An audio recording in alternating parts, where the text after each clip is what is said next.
इस वीडियो में हम लोग बिहार बोर्ड क्लास 7th प्रश्नावली 9.1 का क्वेश्चन नंबर 1 से देखेंगे। तो यहाँ देखिए क्वेश्चन नंबर 1 क्या कह रहा है। क्वेश्चन नंबर 1 में कह रहा है निम्नलिखित व्यंजकों में से चर एवं अचर राशियां ज्ञात करें। तो चलिए इन क्वेश्चन को हम समझते हैं अपने कॉपी में। तो यहाँ पर देखिए अध्याय 9 प्रश्नावली 9.1 और वर्ग है 7वीं। इसमें प्रश्न संख्या 1 में कह रहा है निम्नलिखित व्यंजकों में से चर एवं अचर राशियां ज्ञात करें। क्वेश्चन समझिए क्या कह रहा है। क्वेश्चन में कह रहा है ये हमारा व्यंजक दिया ये सभी, और इस व्यंजक में जो है हमें चर और अचर राशियां ज्ञात करना है।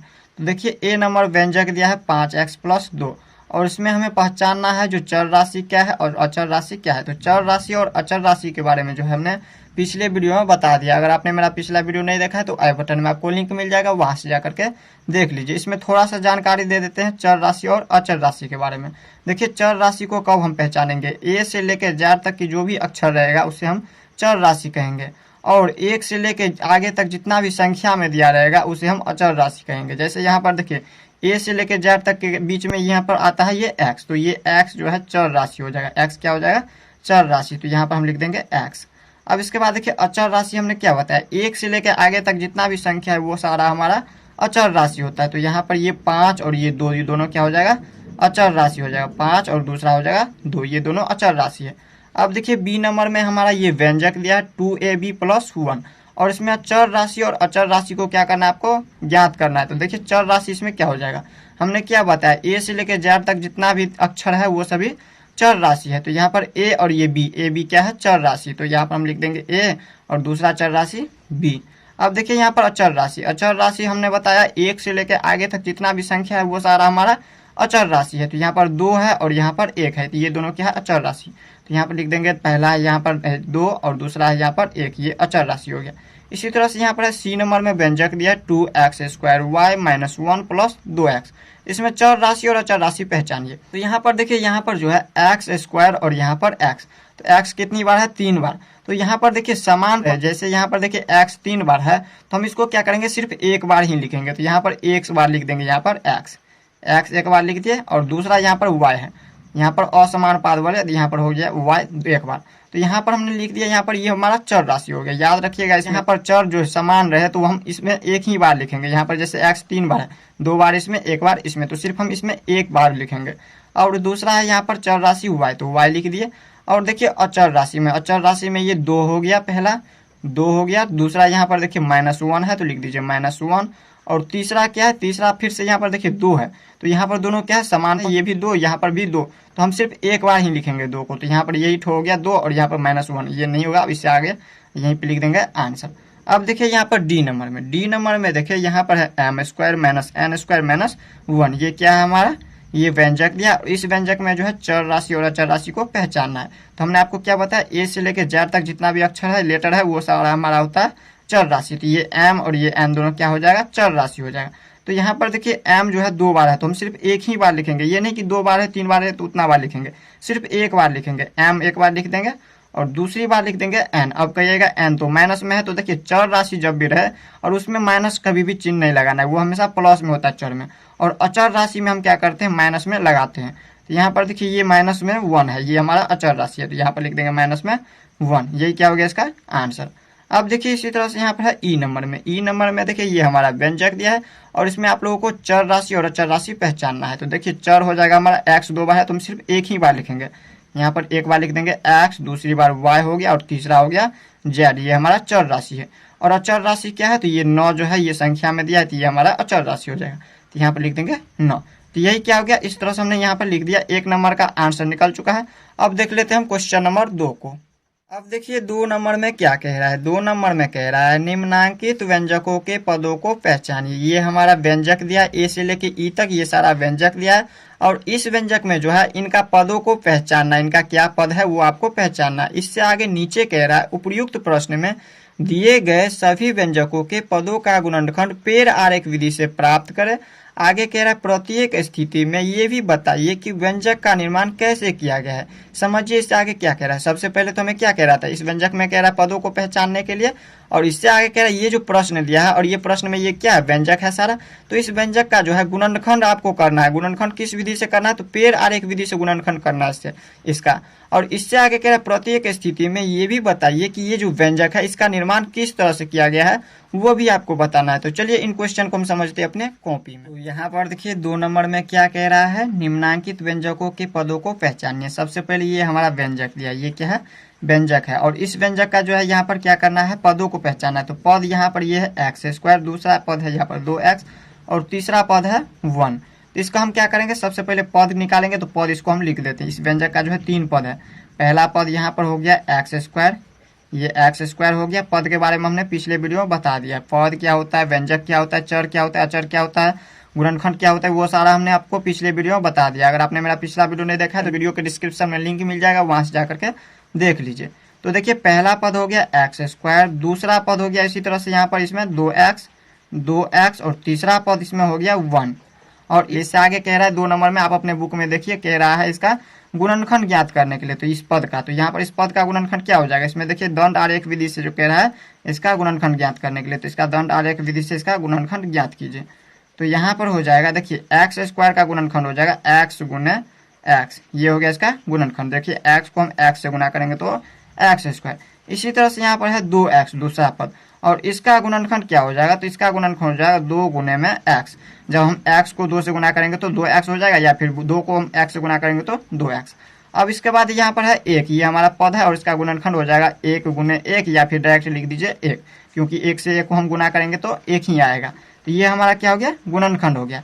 और इससे आगे कह रहा था ये जो व्यंजक का निर्माण हो रहा है, इस व्यंजक का निर्माण किस तरह से हो रहा है वो आपको बताने के लिए। तो देखिए हम इसको जो है वीडियो को स्किप करके पहले इनको भाषाओं में लिख लेते हैं, क्योंकि वीडियो लंबा हो जाएगा, इसलिए हम पहले वीडियो को स्किप करके लिख लेते हैं, इसके बाद हम आगे आपको समझाते हैं। यहाँ पर देखिए हमने वीडियो को स्किप करके इनको भाषाओं में लिख दिया है। यहाँ पर आप लोगों को क्वेश्चन नंबर 2 में कह रहे थे इससे आगे जो ये जो व्यंजक बना है इसका निर्माण किस तरह से हुआ है इस व्यंजक का, वो आपको बताने के लिए। तो यहाँ पर हमने देखिए लिख दिया है, यहाँ पर लिखा है व्यंजक को बनाने के लिए x को x से गुना करके एक्स स्क्वायर प्राप्त किया गया। ये जो व्यंजक बना इसमें देखिए सबसे पहला क्या है, ये पद है एक्स स्क्वायर, और इसका हम यहाँ पर तोड़ रहे हैं। तो देखिए x को हमने x से गुना, तो यहाँ पर लिख दिया x को x से गुना करके यहाँ पर क्या बन रहा है, इसको जब गुना किए तो एक्स स्क्वायर बना है, तो यहाँ पर लिख दिया एक्स स्क्वायर प्राप्त किया गया है, एक्स स्क्वायर, एक्स को गुना किया है x से। तो और इससे आगे लिखा फिर x में 2 से गुना करके, यहाँ पर देखिए इस x में 2 से गुना करके 2x प्राप्त किया गया है, 2x प्राप्त किया गया है।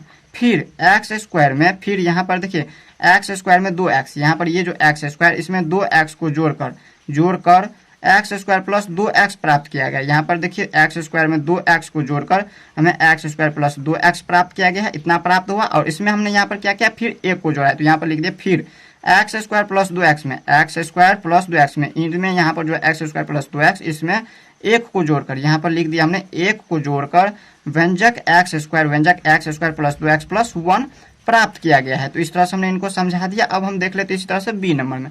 अब देखिए बी नंबर में है, यहाँ पर ये व्यंजक दिया है और इस व्यंजक में सबसे पहला क्या कह रहा है, पदों को पहचानिए। तो इनका यहाँ पर 3 पद है, इसमें भी कितना पद है, 3 पद है। इसमें देखिए पहला पद है 8a स्क्वायर, दूसरा पद है 11ab और तीसरा पद है -2b स्क्वायर। ये हमारा तीनों पद है। और इस पद का इससे आगे क्या कह रहा था क्वेश्चन नंबर 2 में, इसका गुणनखंड पेड़ आरेख विधि से निकालने के लिए। तो देखिए पेड़ आरेख विधि से हम किस तरह से इसका गुणनखंड करेंगे, इस तरह से हम इसका गुणनखंड करेंगे। ये हमारा पद है और इस पद का गुणनखंड तोड़िए, तो यहाँ पर हो जाएगा 8 गुने, यहाँ पर a स्क्वायर को हम क्या लिख सकते हैं, a गुने में a लिख देंगे। और इसके बाद देखिए यहाँ पर है 11ab, तो 11ab को हम क्या लिखेंगे, 11 गुने a गुने b। जब 11 को a गुने b करेंगे तो 11ab हो जाएगा। और देखिए तीसरा पद है यहाँ पर -2b स्क्वायर, तो इसको हम लिखेंगे -2 गुने b। जब b को b से गुना करेंगे तो b स्क्वायर, और -2 है तो -2 हो जाएगा। तो इस तरह से यहाँ पर हमने इसका क्या क्या गुणनखंड कर दिया।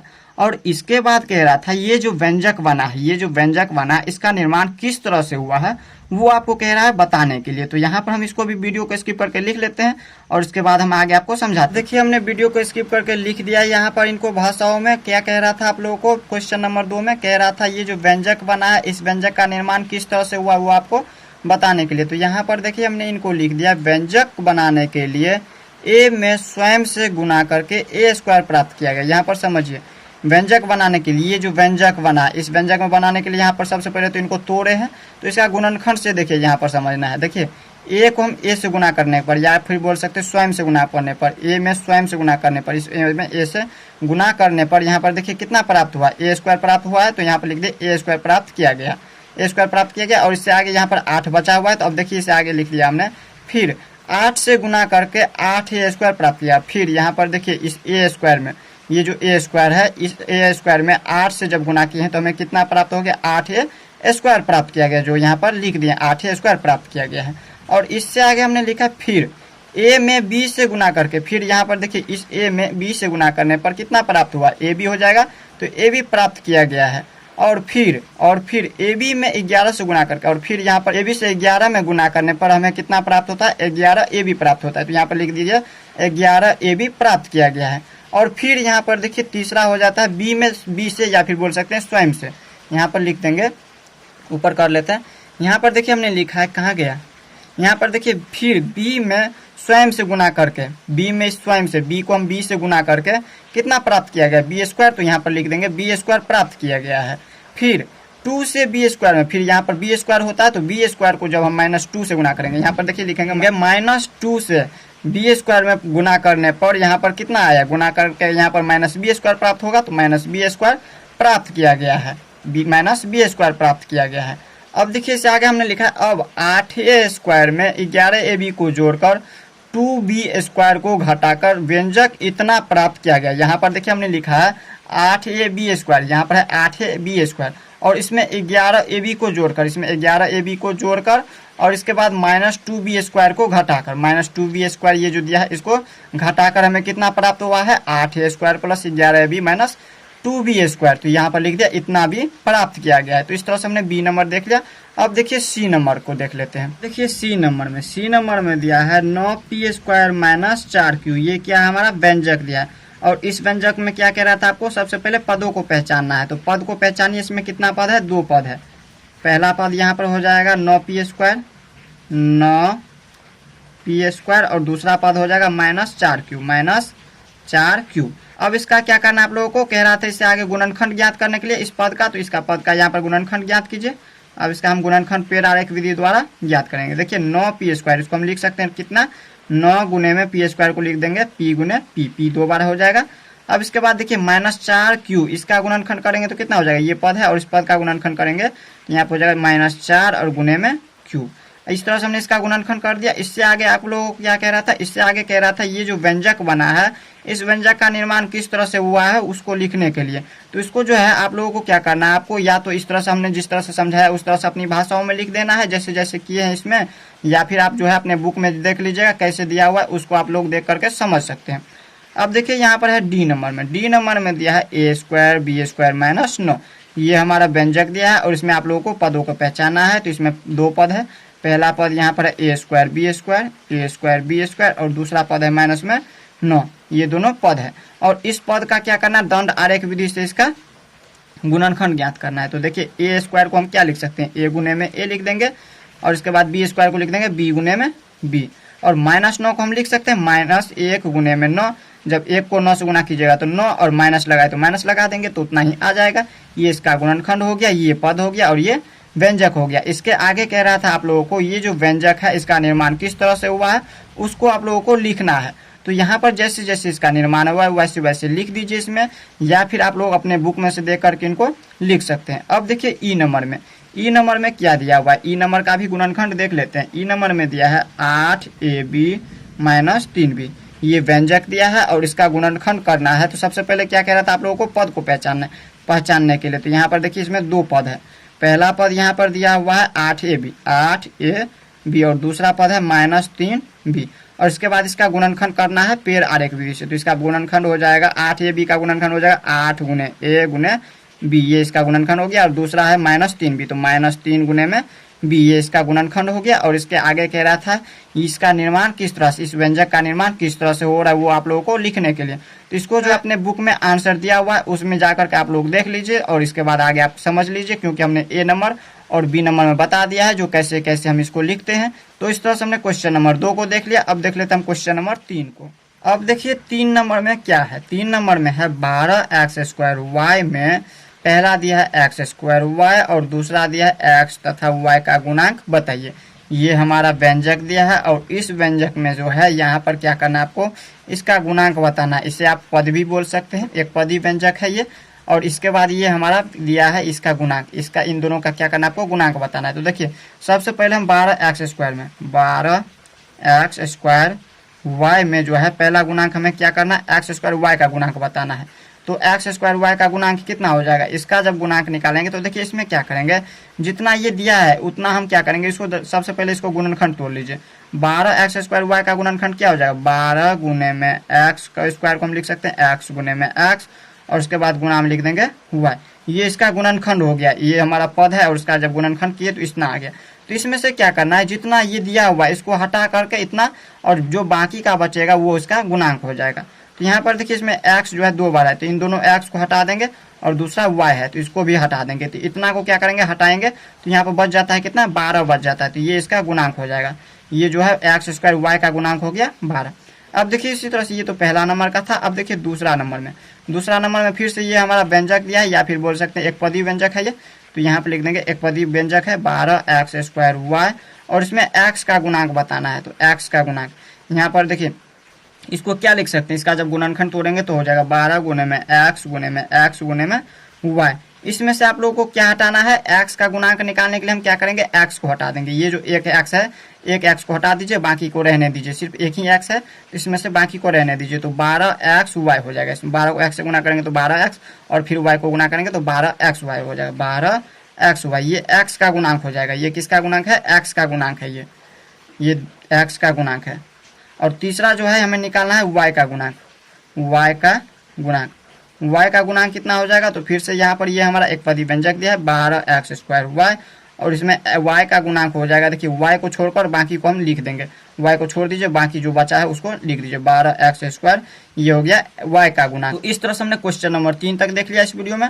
वीडियो लंबा हो रहा है इसलिए हम वीडियो को यहीं पे एंड कर रहे हैं। नेक्स्ट वीडियो में हम लोग क्वेश्चन नंबर 4, 5 को देखेंगे। तो मिलते हैं नेक्स्ट वीडियो में, तब तक के लिए गुड बाय।